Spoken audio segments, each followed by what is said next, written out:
मेरी all India rank 1351 है and मैंने अपनी कोचिंग में टॉप किया है। मैंने सोचा था बस कि 2 साल तक मैं बिल्कुल कट ऑफ कर लूँगी सबसे बिल्कुल बातचीत बंद, बस पढ़ाई पे ध्यान दूँगी, क्योंकि मेरा हमेशा से था ना कि मेरे को फर्स्ट अटेम्प्ट में ही निकालना है, ड्रॉप लेना मैं नहीं ले सकती। मेरा तो ख्वाब पूरा हो गया अपने बड़ी बेटी को देख के डॉक्टर बनते हुए। बहुत मेहनत की है उसने। आप बच्चे को कितना भी रिसोर्सेज दे दें, उनको कंफर्टेबल लाइफ दे दें, लेकिन फाइनली मेहनत बच्चा ही करता है। आप बच्चा नहीं करेगा मेहनत, हौसला खो देगा, तो फिर कामयाबी नहीं मिलेगी। ऐसी भी लड़कियां हैं जिनको इतनी रिसोर्सेज अवेलेबल नहीं है, लेकिन तब भी उनमें कैलिबर बहुत है कि वो मुझसे भी शायद अच्छा कर सकती हैं। तो मुझे ऐसा लगता है कि फैमिली सपोर्ट बहुत ज़रूरी है उन लड़कों। और दूसरी तरफ मैं कहूँगी कि गवर्नमेंट की तरफ से होना चाहिए कि एजुकेशन को ऑलमोस्ट फ्री कर दिया जाए, ताकि जो बच्चे हैं एटलीस्ट अपनी फैमिली को तो आगे बढ़ा सकें। बच्चे की चॉइस पे था, बच्चे का इंटरेस्ट था। ये ज़रूर था कि हाँ, वो अपने मम्मी पापा उसके डॉक्टर हैं, उसके नानू जो हैं वो आई सर्जन, वो भी डॉक्टर थे। तो वो देखती थी कि घर में 2 लोग डॉक्टर हैं नानू, तो शायद उससे इंस्पायर हुई हो, लेकिन वो उसकी चॉइस है। देखिए, मैं बहुत सुनती हूँ कि बहुत सारे लोग, जैसा आपने कहा, 3-4 अटेम्प्ट्स में, जैसे नीट फॉर एग्जांपल, क्वालिफाई कर ही नहीं पा रहे हैं। तो मुझे ऐसा लगता है कि उन्हें अपने साल बर्बाद नहीं करने चाहिए, पर एक एग्ज़ाम के पीछे 3-4-5 साल ड्रॉप्स लिए जा रहे हैं, उसमें आप ही का मोरल डाउन हो जाएगा, आप ही के रिसोर्सेज खर्च होंगे। तो आप किसी और एग्ज़ाम की तरफ जा सकते हैं, क्योंकि एक ही तो एग्ज़ाम थोड़ी ना है जिससे आपकी लाइफ बनेगी, बहुत सारे एग्ज़ाम्स होते हैं। आदाब, नमस्कार, वसीम अख्तर और आप देख रहे हैं द लीडर हिंदी। हम इस वक्त यूपी के ज़िला बरेली में न्यूज़ रूम में हैं। हमारे साथ जिन्हें आप देख रहे होंगे, इन्होंने नीट क्वालिफाई किया है। पहले ही अटैम्प्ट में आपने बहुत अच्छी पोजीशन हासिल की है। बहुत से लोग बहुत लंबा वक्त ले लेते हैं, लेकिन आपने जिस तरह से इसमें कामयाबी हासिल की, वो इनके लिए, इनके ख़ानदान के लिए और बरेली के लिए भी एक मिसाल है। जिस कोचिंग से आप आती हैं, उस कोचिंग की आप टॉपर रही हैं। बहुत सी चीज़ें आपसे जानने के लिए इस वजह से बुलाया है कि जो और आप जैसी लड़कियां या लड़के हैं, आपने जिस तरह से कामयाबी हासिल की है, उनके लिए एक ये रास्ता हो सकता है। नाम अजना सलीक है और डॉक्टर सलीक जो डेंटिस्ट हैं, उनकी आप साहबजादी हैं। आपके बारे में और बहुत सी चीज़ें आपकी ज़ुबान से ही सुनते हैं। अजना, जिस तरह से जैसे आपने जब इंटर किया था, तब क्या आपके मन में था कि इधर ही जाना है या फिर कुछ और चल रहा था? शुरू में, जैसे अप्रैल 2024 में मैंने अपनी प्रिपरेशन जब स्टार्ट की थी, तो पहले बहुत वैसा लगता है कि ठीक है, स्टार्ट करते हैं प्रिपरेशन। और मतलब एक तो पहली बात, कोर्स बहुत कम होता है शुरुआत में, तो आपको क्या है कि धीरे धीरे लेके चलना रहता है। उसके बाद जैसे ही 6 महीने का टाइम ख़त्म हो जाता है, तब आपको पता चल जाता है कि हाँ, मेरे को मेडिकल में ही जाना है या मुझे स्विच कर लेनी चाहिए अपनी लाइन को। तो मेरा तो वैसे शुरू से ही था कि हाँ भाई, मेडिकल है तो उसी में मेरे को जाना है, क्योंकि पहली बात तो मेरे जो नानू थे वो भी एक डॉक्टर थे और मेरे पेरेंट्स खुद डॉक्टर हैं, तो मैं हमेशा से डॉक्टर्स के बीच में ही रही हूँ।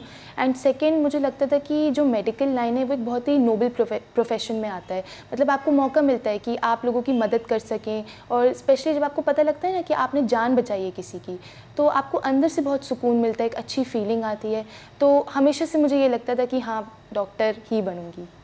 लेकिन ये क्या तय था कि आपके फादर डॉक्टर हैं तो आप भी डॉक्टर बनेंगे? नहीं, मतलब 10th तक तो मैं पहले बहुत कंफ्यूज थी।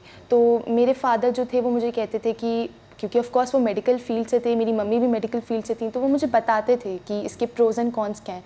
तो फिर मुझे भी आया कि हाँ, जा सकती हूँ, मेरे लिए बना है ये। तो जब आपने इसकी तैयारी शुरू की तो लगा कि इतना इजी है जितना नहीं, शुरू में मैंने जैसे बोला कि हाँ, इजी ही लगता है, और जैसे जैसे कोर्स बढ़ता गया तो हाँ, लगा कि टफ़ भी है, लेकिन वही कंसिस्टेंट रहना पड़ता है। आपको बहुत सैक्रिफाइसेस भी करनी रहती हैं। ट्रिप्स हो गए, पार्टीज़ हो गई, दोस्तों से मिलना, मम्मी पापा कहीं जा रहे हैं उनको ज्वाइन ना करना, ये सब करना पड़ता है। तो ऐसे फिर प्रिपरेशन ईजी भी हो जाती है। कोचिंग कहाँ से की आप? मैंने आकाश बरेली से। क्या है रैंक के बारे में अपनी बताइए थोड़ा। तो मेरी ऑल इंडिया रैंक 1351 है एंड मैंने अपनी कोचिंग में टॉप किया है, एंड मेरी जनरल कैटेगरी में रैंक 763 है।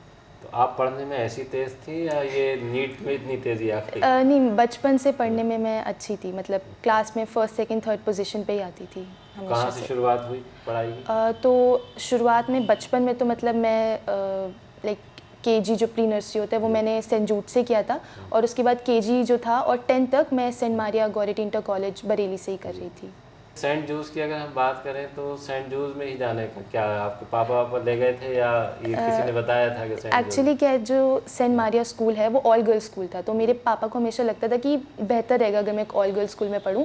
तो उनको किसी ने ये बताया था कि अगर आप सेंट जूड से बच्ची का मतलब प्री नर्सरी और केजी वगैरह नर्सरी करवाएंगे तो उसको आसानी रहेगी। अच्छा, सेंट बेस मारिया में मजबूत हो गया हाँ, आपकी। बेस मजबूत हो गया मेरा। तो अब जब आपने ये नीट वाली जो तैयारी शुरू की तो इसमें कितने घंटे आप पढ़ती थी, कैसे होता था तो ऐसा नहीं है कि आप कह सकते हो कि मैं 14-16 घंटे पढ़ती थी, वो थोड़ा मेरे लिए ज़्यादा हो जाता था। बस मुझे ये लगता था कि जहाँ भी पढ़ सकती हूँ वहाँ पढ़ लूँ। जैसे मैं जब कोचिंग जाया करती थी तो मैं वैन से जाती थी। अब वैन में बच्चे बातें कर रहे हैं लेकिन मैं अपनी किताब खोल के पढ़ लेती थी। तो इतनी छोटी छोटी चीज़ों में भी मैं पढ़ाई ढूंढ लेती थी। तो इन शॉर्ट में बोलूँगी 11-12 घंटे हो जाता था दिन का, कोचिंग का मिलाकर। कितनी देर लगती होगी आपको घर से कोचिंग जाने में? 15 मिनट। तो 15 मिनट भी बात नहीं करती? नहीं करती थी, कोशिश पूरी करती थी ना करूं बात। मैंने सोचा था बस कि 2 साल तक मैं बिल्कुल कट ऑफ कर लूँगी सबसे बिल्कुल बातचीत बंद, बस पढ़ाई पे ध्यान दूँगी। क्योंकि मेरा हमेशा से था ना कि मेरे को फर्स्ट अटेम्प्ट में ही निकालना है, ड्रॉप लेना मैं नहीं ले सकती, मतलब बस नहीं लेना था ड्रॉप, इसीलिए बस पढ़ती अच्छा, बस आपको थी। ये था कि ये नहीं कि अगर रिजल्ट आए उसके बाद कोई मुझसे कहे कि नहीं आप नहीं निकाल पाए। नहीं, वो मुझे चाहिए ही नहीं था। मैं सोच भी नहीं सकती थी कि ड्रॉप ले पाऊँगी, तो इसीलिए ये आपकी जिद थी कि नहीं ड्रॉप नहीं लेना, बिल्कुल नहीं लेना। देखिए, बहुत से लोगों में बहुत सी जिद होती हैं, लेकिन अर्चना में ये जिद बहुत अच्छी थी कि नहीं, नाकाम नहीं होना है। और जाहिर सी बात है कि जब हम किसी फील्ड में जा रहे हैं तो फिर कामयाबी के झंडे ही लहरा के लौटेंगे वहाँ। ये अज़्म होना चाहिए, ये अज़्म अर्चना का भी था। अर्चना, जैसे अगर हम बात करें कि लड़कियों के बारे में अभी देखा जा रहा है कि वो बहुत अच्छा कर रही हैं एजुकेशन से लेकर तमाम फील्ड में, लेकिन अभी भी बहुत सी ऐसी लड़कियां हैं कि जिनके पास ये तो है कि उनमें काबिलियत है, उनमें पढ़ने के लिए जो ख्वाहिशात होती हैं वो भी हैं, लेकिन उनके पास उतने संसाधन नहीं हैं जितने संसाधन आप जैसी लड़कियों के पास हैं। तो हम उन लड़कियों के ख्वाब अगर पूरे करने चाहें कि उन लड़कियों को भी हम उसी तरह से जिस तरह आपने कामयाबी का झंडा गाड़ा है या और दूसरी लड़कियां गाड़ रही हैं, तो उन्हें भी ये मौके फराहम करा सकें, तो क्या लगता है आपको कि क्या होना चाहिए? तो मेरे हिसाब से अगर मतलब ऐसी भी लड़कियां हैं जिनको इतनी रिसोर्सेज अवेलेबल नहीं है लेकिन तब भी उनमें कैलिबर बहुत है कि वो मुझसे भी शायद अच्छा कर सकती हैं, तो मुझे ऐसा लगता है कि फैमिली सपोर्ट बहुत ज़रूरी है उन लड़कियों के लिए। कि मतलब उनकी फैमिली सपोर्ट करे कि हाँ बेटा तुम पढ़ो, भले ही लोन लेकर ही, लेकिन उन्हें पढ़ाएं। और दूसरी तरफ मैं कहूँगी कि गवर्नमेंट की तरफ से होना चाहिए कि एजुकेशन को ऑलमोस्ट फ्री कर दिया जाए, ताकि जो बच्चे हैं एटलीस्ट अपनी फैमिली को तो आगे बढ़ा सके ना। अगर किसी की फैमिली में खेती हो रही है तो ज़रूरी थोड़ी ना है कि उसका बच्चा भी खेती करता रहेगा। उसका बच्चा कोई एग्ज़ाम क्वालिफाई करके अपनी फैमिली को भी वेल ऑफ सिचुएशन में डाल सकता है। तो वही एजुकेशन को ऑलमोस्ट फ्री बनाना है बस। जिन लोगों को लंबा टाइम लग जाता है इसमें, उनके लिए क्या, जैसे आपने एक ही बार में फर्स्ट अटैम्प्ट में ये क्वालिफाई कर लिया, तो उन लोगों के लिए क्या कहना चाहेंगी कि उन्हें क्या करना चाहिए कि वो भी इसी तरह की चीज़ें कर सकें? देखिए, मैं बहुत सुनती हूँ कि बहुत सारे लोग, जैसा आपने कहा 3-4 अटेम्प्ट्स में, जैसे नीट फॉर एग्जांपल क्वालिफाई कर ही नहीं पा रहे हैं। तो मुझे ऐसा लगता है कि उन्हें अपने साल बर्बाद नहीं करने चाहिए। पर एक एग्ज़ाम के पीछे 3-4-5 साल ड्रॉप्स लिए जा रहे हैं, उसमें आप ही का मोराल डाउन हो जाएगा, आप ही के रिसोर्सेज खर्च होंगे। तो आप किसी और एग्ज़ाम की तरफ जा सकते हैं, क्योंकि एक ही तो एग्ज़ाम थोड़ी ना है जिससे आपकी लाइफ बनेगी। बहुत सारे एग्ज़ाम्स होते हैं, तो वो दूसरी किसी करियर अपॉर्चुनिटी की तरफ जा सकते हैं। ज़्यादा वक्त ज़ाया नहीं करना? नहीं, ज़्यादा नहीं, मतलब 3-4-5 ड्रॉप्स मुझे ऐसा लगता है बहुत ज़्यादा हो जाते हैं। अर्चना, जब आपका रिज़ल्ट आया ये, तो आपने जाहिर सी बात है अपने मम्मी पापा को बताया होगा, लेकिन कहीं ये लगा कि कुछ मिस कर रही हो आप इसमें? तो जब मेरा रिज़ल्ट आया था तो मेरे रिलेटिव्स, मेरे पेरेंट्स, टीचर्स, सब ने मुझे बहुत सारी कॉन्ग्रेचुलेशन से नवाजा था और बहुत सारी अच्छी अच्छी बातें बोली थी। लेकिन जिन 2 लोगों को मैं सबसे ज़्यादा मिस कर रही थी वो मेरे दादू और नानू थे, जो कि अनफॉर्चुनेटली मेरे साथ अब नहीं हैं।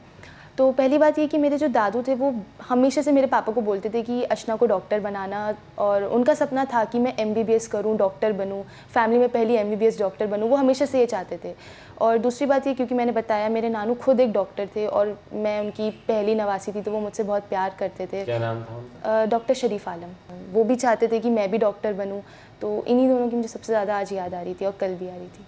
हमारे साथ अर्चना सलीक की मदर और फादर भी हैं, उनसे जानते हैं कि उनकी लड़की ने जो आज ये मकाम हासिल किया उसके बारे में वो क्या सोचते हैं और उन्होंने किस तरह से उनको आगे बढ़ाने के लिए मोटिवेट किया है? मेरा नाम डॉक्टर सलीक अहमद है। मैं डेंटिस्ट हूँ। बरेली में सिविल लाइन में प्रैक्टिस कर रहा हूँ पिछले 20 साल से। और ये मेरी वाइफ हैं डॉक्टर अलमास आलम। रहने वाले कहाँ के? मैं प्रॉपर तो रहने वाला बिलोंग करता हूँ बहेड़ी से, तहसील बहेड़ी से, लेकिन पिछले 20 साल से यहीं बरेली में ही सेटल हूँ। तो अब बच्चे भी यहीं सेंट मारिया से मेरी बेटी ने 10th किया है और 12th जो है वो मेरी बेटी ने जयपुरिया स्कूल से किया है। शुरू में जब प्ले ग्रुप की बात आई, जब मुझे अपनी बच्ची का एडमिशन कराना था, तो मुझे अनफॉर्चुनेटली डॉक्टर एजाज साहब जो इस दुनिया में नहीं है, अल्लाह उनको जन्नत नसीब फरमाए, उन्होंने मुझे सबसे ज़्यादा गाइड किया। डॉक्टर एजाज साहब ने सजेशन जो दिया स्कूल का, तो वो सेंट जूड्स के लिए दिया। तो मैंने अपनी बेटी का एडमिशन स्टार्टिंग सेंट जूड्स से की। उसके बाद सेंट जूड्स के बाद फिर उसको मैंने सेंट मारिया में एडमिशन कराया। फिर उसने वहाँ तक 10th तक एजुकेशन की और 10th के बाद फिर मैंने उसको 11th में वहाँ से डिसकंटिन्यू करके और फिर मैंने उसको जयपुरिया स्कूल में बरेली में वहाँ से 12th उसको कराया। डॉक्टर ही बनाना चाहते थे आप इन्हें, या ये लगता था कि कुछ और रास्ता भी हो सकता है? नहीं, ऐसा कुछ नहीं था। मैं तो बच्चों पे छोड़ रखा था कि अगर बच्चे का जिस तरफ भी इंटरेस्ट हो, क्योंकि आजकल सारी फील्ड्स अच्छी हैं, चाहे वो मैथ्स की हो, चाहे वो बायो की हो, कोई भी फील्ड हो, कॉमर्स है, आर्ट्स है, कुछ भी है, हर किसी में करियर अपॉर्चुनिटीज़ सब में बराबर हैं, सेम। तो बच्चे की चॉइस पे था, बच्चे का इंटरेस्ट था। ये ज़रूर था कि हाँ, वो अपने मम्मी पापा उसके डॉक्टर हैं और उसके नानू जो हैं वो आई सर्जन, वो भी डॉक्टर थे। और तो वो देखती थी घर में 2 लोग डॉक्टर हैं नानू, तो वो शायद उससे इंस्पायर हुई हो, लेकिन वो उसकी चॉइस है अपनी। जी, मेरा नाम डॉक्टर अलमास आलम है। मैं भी डेंटिस्ट हूँ, बट मैं अपने बच्चों की परवरिश की वजह से मैं ज़्यादा लंबे वक्त तक प्रैक्टिस नहीं कर पाई। तो मेरा तो ख्वाब पूरा हो गया अपने बड़ी बेटी को देख के डॉक्टर बनते हुए। बहुत मेहनत की है उसने इसके लिए, और हम एज़ अ पेरेंट उनको साइकोलॉजिकल और फिज़िकल सपोर्ट दे सकते हैं। फ़िज़िकल इन द सेंस कि उनके खाने पीने का ध्यान रख के कि वो क्या खा रहे हैं, ख़राब चीज़ें तो नहीं खा रहे हैं, सही वक्त पे खा रहे हैं, रूटीन का देख के कि सो रहे हैं सही, उठ रहे हैं सही। ये सब जो करने का काम था वो मैंने पूरा किया है। बाकी मेहनत तो बच्चे की होती है। आप बच्चे को कितना भी रिसोर्सेज दे दें, उनको कंफर्टेबल लाइफ दे दें, लेकिन फाइनली मेहनत बच्चा ही करता है। आप बच्चा नहीं करेगा मेहनत, हौसला खो देगा, तो फिर कामयाबी नहीं मिलेगी। और एज़ पेरेंट जो मेरा काम था वो मैंने किया है, और अल्लाह का बहुत शुक्र है कि हमें ये दिन देखने को मिला और ये खुशी हमें हासिल हुई। यही बच्ची है आपकी और भी नहीं, बच्चे? एक छोटी बेटी है जी। अच्छा, उसको उसके बारे में कुछ सोचा और है? उसके बारे में वही सोचे कि हम अपनी फील्ड के बारे में गाइडेंस दे सकते हैं बच्चे को। तो ऐसा नहीं है कि कोई थोपने वाली बात होती है, घर में वही बातें होती हैं, बच्चे देखते हैं यही। हम उन्हें अपनी फील्ड के बारे में बता सकते हैं, दूसरी फील्ड के बारे में हम उतना अच्छे से नहीं उनको बता सकते। तो जो कर सकते हैं वो करेंगे। इन्होंने अपना डिसीजन बनाया डॉक्टर बनने का, उसका जो होगा हम पूरी तरह से साथ हैं उसके। देखिए, अभी आपने अर्चना सलीक के पेरेंट्स को सुना। बहुत अच्छी बात कही आपने कि आपने ज़िंदगी की जो भाग दौड़ है उसमें बहुत से लोग तरक्की को ज़्यादा पसंद करते हैं, लेकिन आपने बच्चों के फ्यूचर को सामने रखते हुए प्रैक्टिस नहीं की और बच्चों की तरबियत पे अपना पूरा फोकस रखा, और आज उनकी बेटी ने जो उनके ख्वाब थे वो पूरे कर दिए हैं। बेहद खुश हैं और चाहते हैं कि इसी तरह से उनकी बेटी आगे भी तरक्की करती रहे।